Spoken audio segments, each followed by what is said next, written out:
Hey everybody, it's a PosCon, and today I'll be taking a look at MadOut Ice Storm, available for $6.99 on the Steam store, which is a pretty enticing price tag for those of us that are starved for car combat games. Now, the description boasts 15 car models, and as you see on screen, they're pretty decent. It gives you a pretty nice array, and each one has a pretty decent amount of skins to choose from.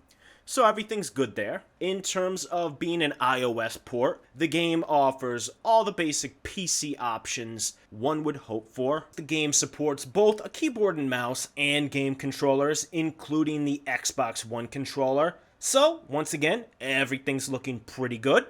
Now we see the claim that this game features 80 unique tracks. Well, then later on it goes to say 50 unique tracks. That right there is your first sign of trouble. The game actually sports 14 unique tracks, rearranged and recompiled in differing formations, an unreasonable amount of which are completely broken. Now let's show you what the game looks like in action. Now you see everything looks pretty good to start. The car combat looks pretty exciting. The cars handle in an acceptable arcadey fashion. The weapons work as they should, and are pretty fun to use. But quickly, all of a sudden, you're seeing I'm pulling away from the pack pretty early on in the race in a pretty substantial way, even though I'm not even using the highest rated car in the game. What's going on here? Here's where the gigantic problems with this game start to arise. I'm going to load into another race and slow down and show you the beginning moments so you can see what's taking place, what's causing this issue. Like all arcade racers, this game has a reset car button in case you get in an accident or anything of that ilk. Well, the programming of the AI cars is completely glitched, and they will repeatedly, as you see on screen, keep hitting the reset car button throughout the course of the race, even when they're not in a wreck or taking any damage. They just spam the reset car button over and over and over again, resulting in a less than stellar gameplay experience. But that is only one of a laundry list of horribly broken things in this game, the most jarring and glaring of which I will focus on next.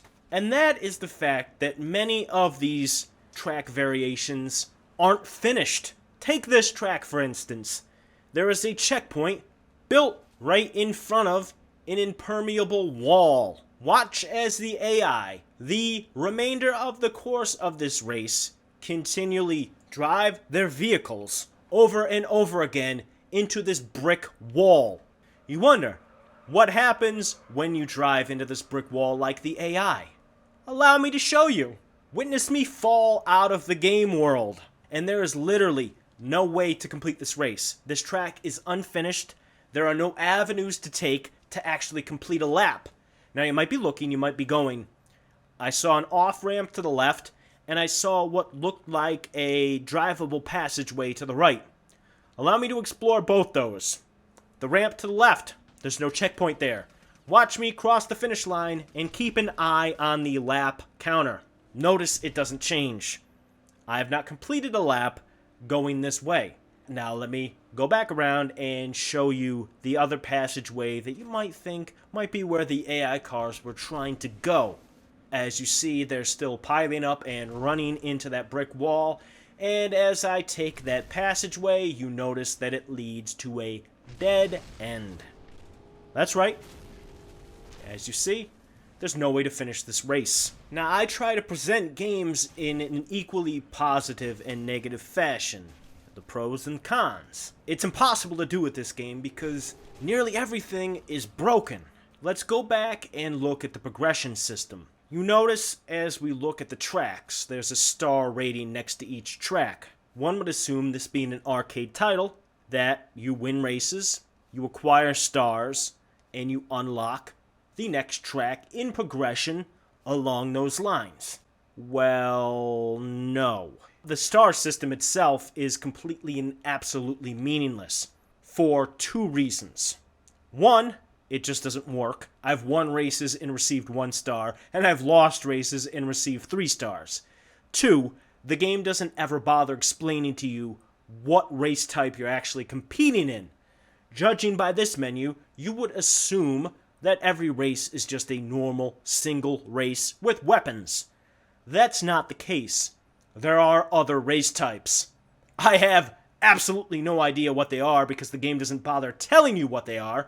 I just know they exist because you'll run into a race type every once in a while where none of the weapons or pickups work, where none of your laps are counted, where you're the only car on the track. Even more problematic than that is the actual gameplay progression and unlocks. As you win races, you are awarded with money. Money that you use in the virtual shop to buy new vehicles and to buy upgrades and new weapons for those vehicles. Take a look at the paltry sum of money I have accumulated. Now take a look at how much this vehicle costs. Watch as I am able to purchase this car tens of thousands of dollars beyond what I've earned. Now watch as I'm able to purchase every single in-game car with that paltry sum of money, and notice that it never depletes. I'm able to buy every car, every upgrade, without having to earn any of them. So basically what you're getting here is a car combat game that has pretty good car handling, that has pretty cool weapons, that doesn't crash, it's stable, that has all the graphical and visual options a PC game should have, that also features completely and utterly broken AI, completely and utterly broken and unraceable tracks, a completely broken and incomprehensible unlock system, and a completely broken and pointless progression scheme. Games like this both disappoint me and infuriate me. This developer is clearly capable of making a quality racing game. There is the skeleton of what could be a good game here. But they are selling a product that is completely and utterly unfinished and broken. I know there's a good chance you're probably going to pick it up anyway because the allure of a car combat game at that price, it's pretty hard to pass up. But I just wanted to warn you guys, considering some of the actual Steam reviews for this product are, let's just say, questionable. So my final verdict is, don't buy this at any price. My rating for games that are sold broken and unfinished, a 1 out of 10. Steam should do the responsible thing and pull this game from its store.